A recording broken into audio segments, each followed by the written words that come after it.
Military organization or military organization is the structuring of the armed forces of a state so as to offer military capability required by the national defense policy. In some countries, paramilitary forces are included in a nation's armed forces, though not considered military. Armed forces that are not a part of military or paramilitary organizations, such as insurgent forces, often mimic military organizations or use ad hoc structures. Military organization is hierarchical. The use of formalized ranks in a hierarchical structure came into widespread use with the Roman army. In modern times, executive control, management and administration of military organization is typically undertaken by the government through a government department within the structure of public administration, often known as a Ministry of Defense, Department of Defense, or Department of War. These in turn manage armed services that themselves command combat support and service support formations and units. Executive control, management and administration. The usually civilian or partly civilian executive control over the national military organization is exercised in democracies by an elected political leader as a member of the government's cabinet, usually known as a Minister of Defense. Subordinated to that position are often secretaries for specific major operational divisions of the armed forces as a whole, such as those that provide general support services to the armed services, including their dependents. Then there are the heads of specific departmental agencies responsible for the provision and management of specific skill and knowledge-based service such as strategy advice, capability development assessment, or defense science provision of research, and design and development of technologies. Within each departmental agency will be found administrative branches responsible for further agency business specialization work. Armed services. In most countries the armed forces are divided into 3 or 4 armed services: an army, a navy, and an air force. Many countries have a variation on the standard model of 3 or 4 basic armed services. Some nations also organize their Marines, Special Forces or Strategic Missile Forces as independent armed services. A nation's Coast Guard may also be an independent military branch of its military, although in many nations the Coast Guard is a law enforcement or civil agency. A number of countries have no navy, for geographical reasons. Some other variations include Bangladesh, Army, Navy, Air Force, Border Guards, Coast Guard; Brazil, Army, Navy, Air Force, Police, Firefighters; Canada, Army, Navy, Air Force; Chile, Army, Navy, Air Force, National Police; Egypt,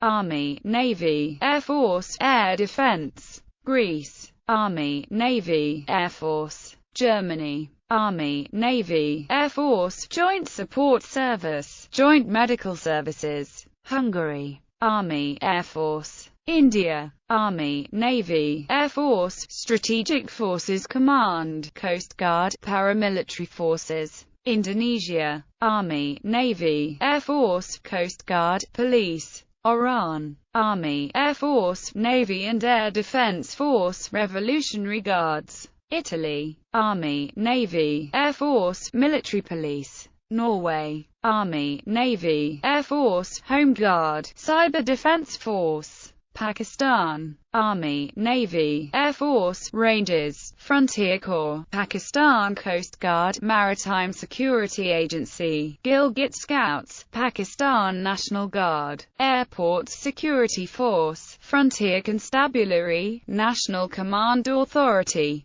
Poland, Army, Navy, Air Force, Special Forces; People's Republic of China, Army, Navy, Air Force, Strategic Missile Force; Republic of China, Army, Navy, Air Force, Marine Corps, Reserve Force, Military Police; Russian Federation, Ground Forces, Navy, Air Force plus 3 independent arms of service; South Africa, Army, Navy, Air Force, Military Health Service; Thailand, Army, Navy, Air Force; the Netherlands, Army, Navy, Air Force, Military Police. Turkey, Land Forces, Air Force, Naval Forces, Gendarmerie, Coast Guard, War Academies. United Kingdom, Army, Navy, Air Force, Marines. United States, Army, Navy, Air Force, Marines, Coast Guard. Venezuela, Army, Navy, Air Force, National Guard, National Militia. Vietnam, Ground Force, Navy, Air Force, Border Guard, Coast Guard. In larger armed forces, the culture between the different armed services of the armed forces can be quite different. Most smaller countries have a single organization that encompasses all armed forces employed by the country in question. Third world armies tend to consist primarily of infantry, while First World armies tend to have larger units manning expensive equipment and only a fraction of personnel in infantry units.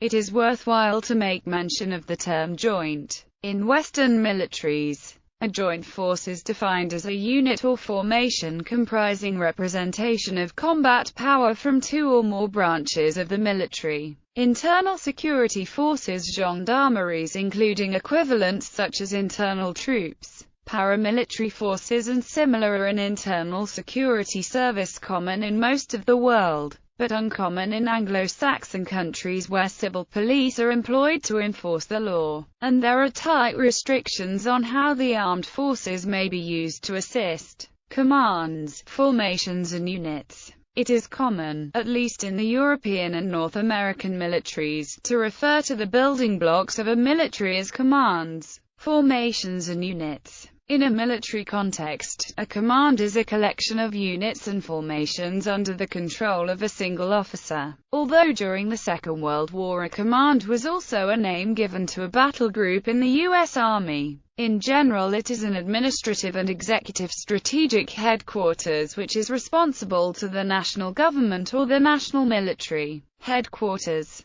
It is not uncommon for a nation's services to each consist of their own command, but this does not preclude the existence of commands which are not service-based. A formation is defined by the U.S. Department of Defense as two or more aircraft, ships, or units proceeding together under a commander. Foreman in the Great Soviet Encyclopedia emphasized its combined arms nature. Formations are those military organizations which are formed from different specialty arms and services troop units to create a balanced, combined combat force. The formations only differ in their ability to achieve different scales of application of force to achieve different strategic, operational and tactical goals and mission objectives. It is a composite military organization that includes a mixture of integrated and operationally attached subunits, and is usually combat-capable. Example of formations include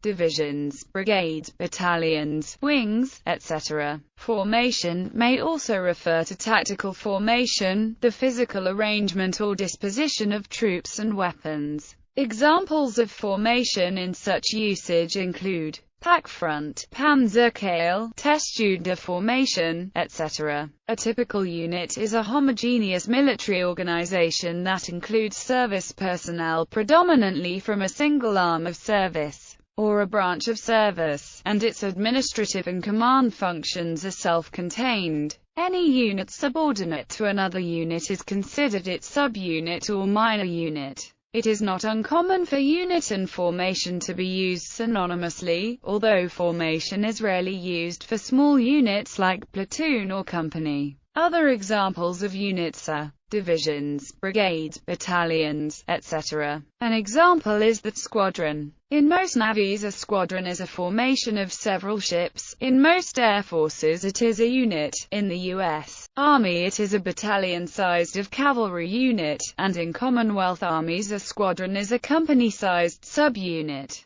Table of Organization and Equipment. A Table of Organization and Equipment is a document published by the U.S. Army Force Management Support Agency that prescribes the organization, manning, and equipage of units from divisional size and down, but also including the headquarters of corps and armies. It also provides information on the mission and capabilities of a unit as well as the unit's current status. A general TOW is applicable to a type of unit rather than a specific unit. In this way, all units of the same branch follow the same structural guidelines. Modern hierarchy. Armies. The following table gives an overview of some of the terms used to describe army hierarchy in armed forces across the world. Whilst it is recognized that there are differences between armies of different nations, many are modeled on the British or American models, or both. However, many military units and formations go back in history for a long time, and were devised by various military thinkers throughout European history. For example, the modern corps was first introduced in France about 1805 by Napoleon as a more flexible tactical grouping of 2 or more divisions. They have become part of the organization of most armies around the world. Rungs may be skipped in this ladder. For example, typically NATO forces skip from battalion to brigade. Likewise, only large military powers may have organizations at the top levels, and different armies and countries may also use traditional names, creating considerable confusion. For example, a British or Canadian armored regiment is divided into squadrons and troops, whereas an American cavalry squadron is divided into troops and platoons. Army, army group, region, and theater are all large formations that vary significantly between armed forces in size and hierarchy position, while divisions were the traditional level at which support elements were added to the unit's structure. Since World War II, many brigades now have such support units, and since the 1980s, regiments also have been receiving support elements. A regiment with such support elements is called a regimental combat team in the US military parlance, or a battle group in the UK and other forces. During World War II, the Red Army used the same basic organizational structure. However, in the beginning many units were greatly underpowered, and their size was actually one level below on the ladder that is usually used elsewhere. For example, a division in the early World War II Red Army would have been about the size of most nations' regiments or brigades. At the top of the ladder, what other nations would call an army group, the Red Army called a front. By contrast, during the same period the German Wehrmacht army groups, particularly on the Eastern Front, such as Army Group Center, significantly exceeded the above numbers, and were more cognate with the Soviet strategic directions. Navy's naval organization at the flotilla level and higher is less commonly abided by, as ships operate in smaller or larger groups in various situations that may change at a moment's notice. However, there is some common terminology used throughout navies to communicate the general concept of how many vessels might be in a unit. Navies are generally organized into groups for a specific purpose, usually strategic, and these organizational groupings appear and disappear frequently based on the conditions and demands placed upon a navy. This contrasts with army organization, where units remain static, with the same men and equipment, over long periods of time. The 5-star ranks of Admiral of the Fleet and Fleet Admiral have largely been out of use since the 1990s, with the exception of ceremonial or honorary appointments. Currently, all major navies are commanded by an admiral or vice admiral depending on relative size. Smaller naval forces, such as the RNZN, or those navies that are effectively coast guards, are commanded by a rear admiral, commodore, or even a captain. Aircraft carriers are typically commanded by a captain. Submarines and destroyers are typically commanded by a captain or commander. Some destroyers, particularly smaller destroyers such as frigates, are usually commanded by officers with the rank of commander. Auxiliary ships, including corvettes, gunboats, minesweepers, patrol boats, military riverine craft, tenders and torpedo boats, are usually commanded by lieutenant commanders or lieutenants. Usually, the smaller the vessel, the lower the rank of the ship's commander. For example, patrol boats are often commanded by ensigns, while frigates are rarely commanded by an officer below the rank of commander. Historical navies were far more rigid in structure. Ships were collected in divisions, which in turn were collected in numbered squadrons, which comprised a numbered fleet. Permission for a vessel to leave one unit and join another would have to be approved on paper. The modern U.S. Navy is primarily based on a number of standard groupings of vessels, including the Carrier Strike Group and the Expeditionary Strike Group. Additionally, naval organization continues aboard a single ship. The complement forms 3 or 4 departments, each of which has a number of divisions, followed by work centers. Air Forces. The organizational structures of air forces vary between nations. Some air forces are divided into commands, groups and squadrons. Others have an army-style organizational structure. The modern Royal Canadian Air Force uses Air Division as the formation between wings in the entire Air Command. Like the RAF, Canadian wings consist of squadrons. Task Force. A task force is a unit or formation created as a temporary grouping for a specific operational purpose. Aside from administrative hierarchical forms of organization that have evolved since the early 17th century in Europe, fighting forces have been grouped for specific operational purposes into mission-related organizations such as the German Kampfgruppe or the U.S. Combat Team and Task Force during the Second World War, or the Soviet Operational Maneuver Group during the Cold War. In the British and Commonwealth armies, the battle group became the usual grouping of companies during the Second World War and the Cold War. Within NATO, a joint task force would be such a temporary grouping that includes elements from more than one armed service. A combined task force would be such a temporary grouping that includes elements from more than one nation. And a combined joint task force would be such a temporary grouping that includes elements of more than one armed service and more than one nation.